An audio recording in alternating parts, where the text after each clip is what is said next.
Greetings, Broncos Country. This is Dan Davis, the Skipper Dude, with today's Footbologist Thought of the Day. So one of the names being thrown out as a potential trade target this offseason has been Minnesota Vikings wide receiver Stefon Diggs. The basics of the rumor stem from, number one, the Vikings being up against the salary cap thanks to Kirk Cousins' outrageous $30 million a year contract, and number two, some apparent fallout between Diggs and Vikings offensive coordinator Kevin Stefanski over Diggs' touches in 2019.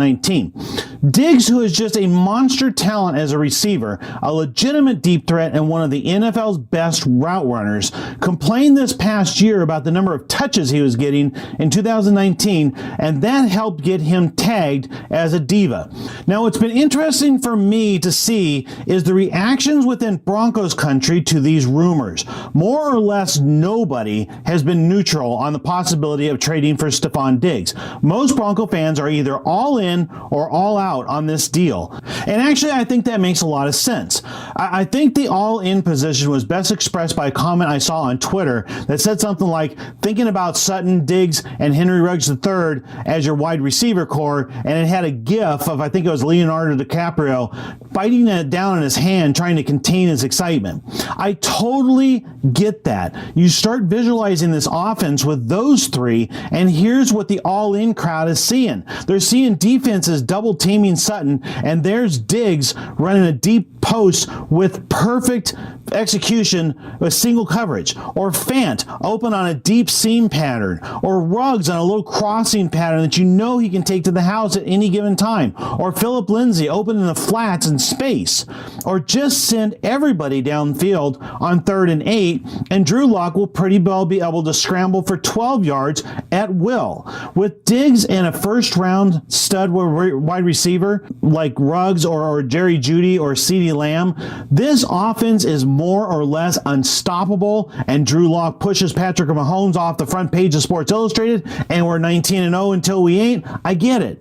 It's an extravagantly enticing and exciting view of the 2020 season and beyond. I'm all in. Now, the other side of the equation is the no-way Jose position, and it is pretty much just as compelling. Stefon Diggs has a $14 million cap hit for next year, but also a $9 million dead cap hit if he's traded. So you have to ask yourself, is a team like the Vikings that is as close to the Super Bowl as they are really going to part with a receiver as talented as Stefon Diggs for a $5 million salary cap savings? And if so, why? Are they that cap strapped? Or are they maybe wanting to unload a locker room cancer? That's a big red flag there. And if Kevin Stefanski was the problem, that problem's gone with Stefanski out and Gary Kubiak in as offensive coordinator. So the prospects of Diggs being a locker room cancer are very real. In the minds of the no crowd, here's how this could play out. The Vikings trade Diggs to Denver. Diggs didn't really want to be traded at all, much less to a cow town like Denver, so he starts pulling Antonio Brown type nonsense. Diggs wears number 14 in Minnesota, and of course that's Cortland Sutton's number in Denver. But Diggs shows up on his first day in Denver with his agent, and they walk into Vic Fangio's office. Mr. Fangio, the agent says, my client would like to wear number 14, and he's chosen not to attend voluntary workouts until his request is fulfilled. And Fangio's response, as you would imagine, would probably be something like this. Hey, I tell you what I'm going to give you, snakes. I'm going to give you to the count of 10 to get your ugly, yellow, no-good keister off my property before I pump your guts full of lead.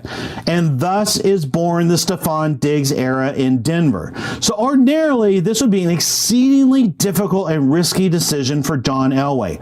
You take the trade, or make the trade, and you run the risk of effectively blowing up your locker room. Pass on the trade, and you may miss the opportunity to take your offense from being very good to being elite.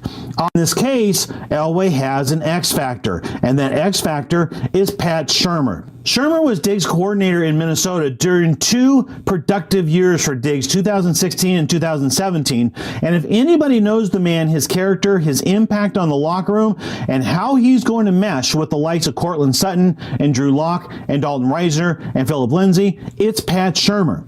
But let's play a little what-if game here. What if Stefon Diggs is actually disgusted with and acting out against the instability the Vikings have had at the offensive coordinator position in recent years?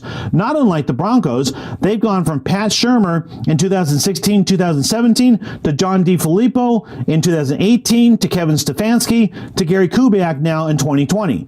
And what if Pat Shermer was actually Diggs' favorite of all his offensive coordinators? Looking at Diggs' career stats, he really probably flourished the best in 2018 under John DeFilippo, but really his 2 years under Pat Shermer were very successful. After 52 receptions his rookie season, he had 84 and 64 under Shermer, and then he had 102 under DeFilippo and 63 in the season, this past season, under Kevin Stefanski. Likely it's that drop from 102 to 63 in 2019 that's bothering him. But that doesn't mean that Pat Shermer may not be his favorite offensive coordinator. And what if Diggs is not really so much a diva as it is that he's tired of the merry-go-round in Minnesota and looking for some stability with the one offensive coordinator who he spent more than one year with in his career?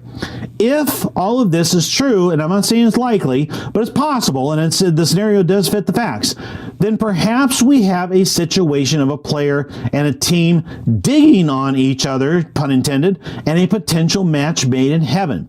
If that's true, and I'm John Elway, I'm trying to play things coy and not act overly interested, but I'm making this deal happen in a big way.